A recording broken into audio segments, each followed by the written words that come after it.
Hello and welcome to another AIC video. Today we're going to be talking about Nintendo handhelds. I love Nintendo handhelds. I've had, as you can tell, quite a few in my lifetime. This is my current main gaming system. It's a 2DS XL. I love this. It's really good. I've never gotten into the 3D stuff, so I don't mind paying a little bit less for just a 2D model. It does everything the 3D model does. This is my original Game Boy Pocket. I got this when I was 14 years old. My little brother and I we're a couple years apart, but our birthdays are only a couple weeks apart from each other. And so we got ours at the same time.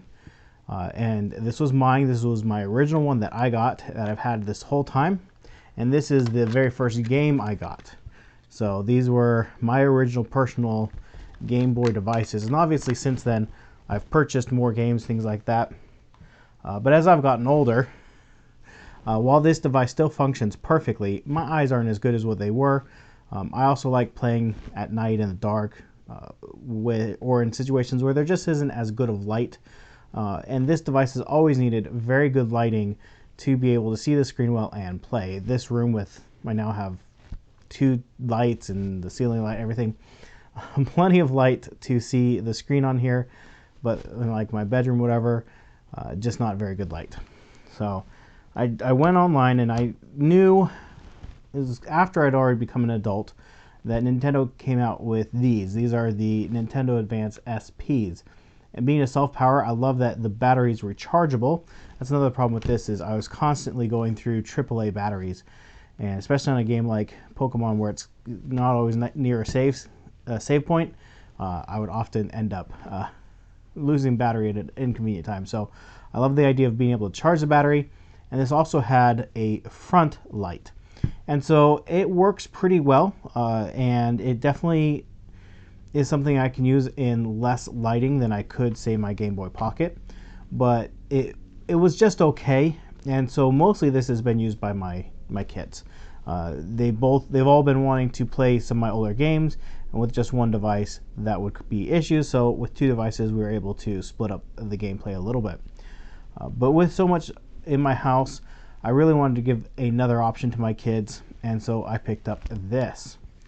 What this is this is a refurbished Game Boy Advance SP, but this has the better screen.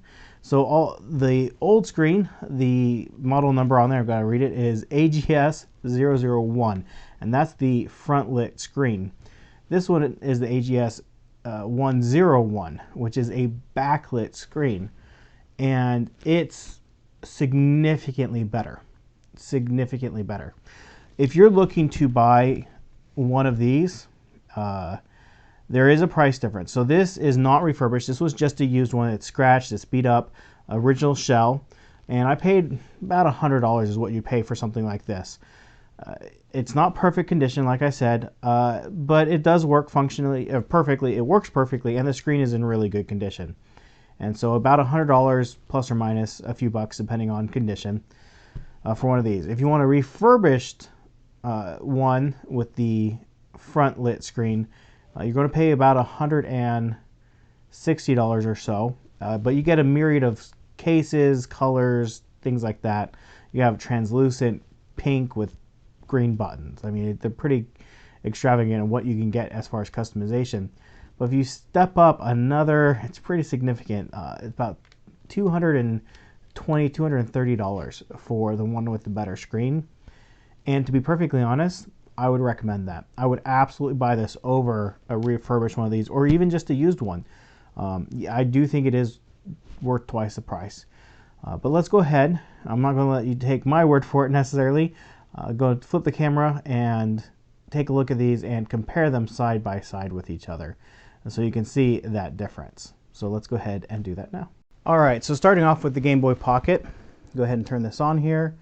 Make sure our volume is down so we don't get hit with a copyright there. But you can see just how glossy the screen is, and I have plenty of light in here, so this screen is pretty easy to see, and you can adjust the contrast to make it easier for you to see.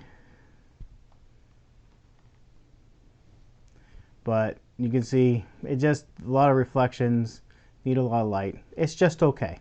It was fine for 14-year-old me, a little bit harder for 37-year-old me.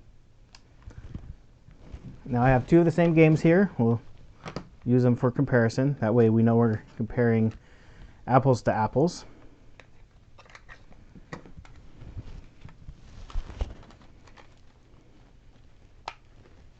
Okay, this is the original SP with the front light. You see the light turned on there. Still pretty reflective. Oh, I might not have started the game all the way.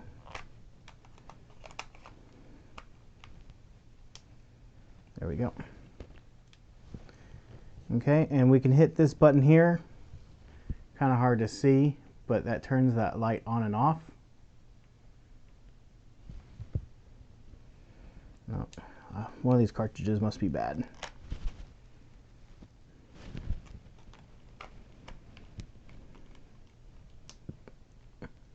Nope. Let's swap out cartridges. There we go. All right. Sorry. So this is the Game & Watch. I picked this because it has pretty colors here on this home screen. I'm turning that light on and off. With all the light in here, you can't really tell the difference too much. But that's with the light on. Let's go ahead and try this cartridge in this. One. Then turn that on. Get all the lights above me.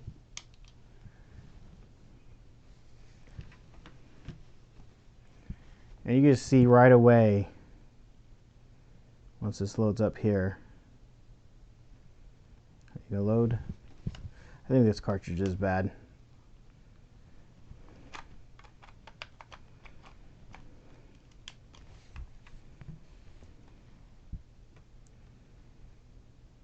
All right, so you can see just how much brighter this one is, but then that's not even the party trick.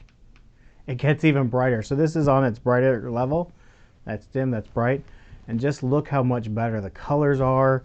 The screen, it's so much easier to see, so much easier to tell what's going on.